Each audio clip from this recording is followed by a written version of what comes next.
Et si la vraie autorité n'avait rien à voir avec le volume de ta voix?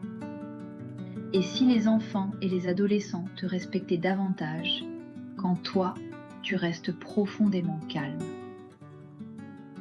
Aujourd'hui, on va parler d'une force silencieuse, l'autorité sereine.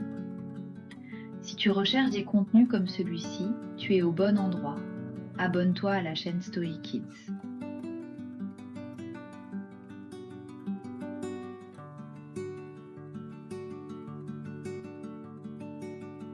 Partie 1. Pourquoi hausser la voix ne fonctionne pas? Beaucoup d'adultes pensent que crier ou hausser le ton va stopper les comportements difficiles. Mais en réalité, hausser la voix fait 3 choses. Ça augmente le stress des élèves, ça diminue notre crédibilité et ça nous fatigue émotionnellement. Les stoïciens disaient « on n'apprend rien dans le tumulte ». Retiens que quand la voix monte, l'autorité baisse. Quand la voix descend, l'autorité monte.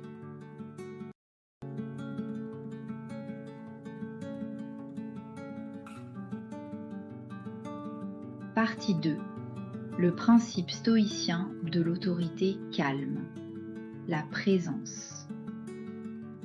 Les stoïciens développaient une force qu'on appelle la présence. C'est une combinaison de calme, de posture et de cohérence. Un adulte présent n'a pas besoin de crier. Sa seule attitude suffit. Sa seule stabilité émotionnelle inspire le respect. Pour un enfant, c'est un repère. Pour un adolescent, c'est un miroir. Pour un groupe, c'est un ancrage.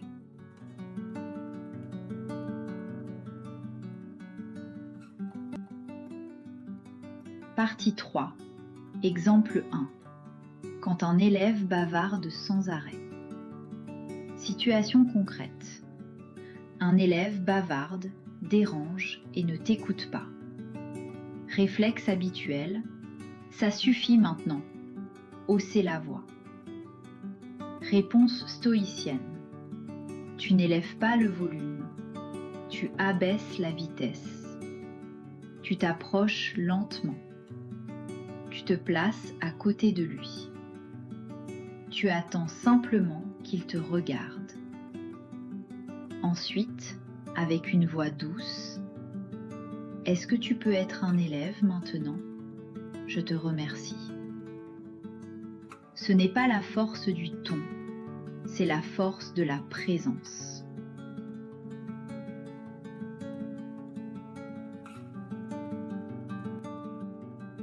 Partie 4. Exemple 2. Quand un adolescent te défie.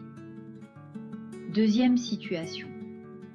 Un adolescent te regarde droit dans les yeux et dit « Je fais ce que je veux ». Beaucoup d'adultes s'affolent intérieurement. Mais un enseignant stoïcien ne joue pas ce jeu. Tu gardes la voix stable, tu gardes ta dignité et tu dis « Je te parle avec respect, je t'invite à faire la même chose. On peut échanger ainsi et avancer ensemble. » L'adolescent teste l'émotion, mais il respecte la maîtrise. Tu n'écrases pas, tu n'entres pas dans le rapport de force. Tu guides et tu restes l'adulte stable.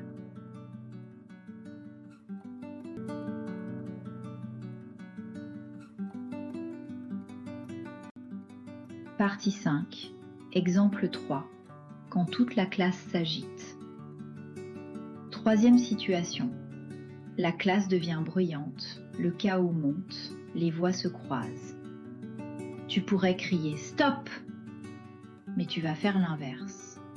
Tu t'arrêtes. Tu ne bouges plus. Tu attends.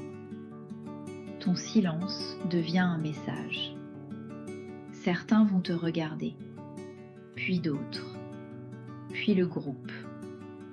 Tu dis calmement « Merci, on reprend ». Le calme ne vient pas parce que tu as crié, il vient parce que tu incarnes le calme.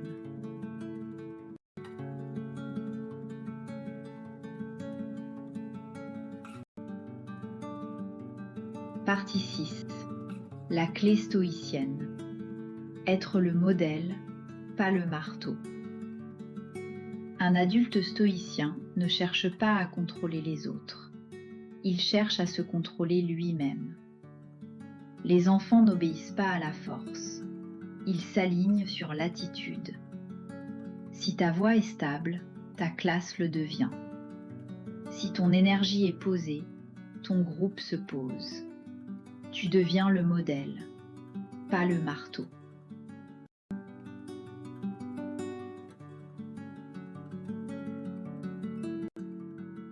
Partie 7. 3 habitudes pour rester calme au quotidien. 1. La règle des 3 secondes. Avant de répondre, tu inspires une fois. Une seule seconde peut changer toute la relation. 2. Ne jamais répondre depuis la tension. Si tu sens une montée émotionnelle, tu attends de redescendre. 3. Toujours séparer l'élève du comportement. Tu ne corriges pas la personne, tu corriges l'acte. Cela crée du respect mutuel.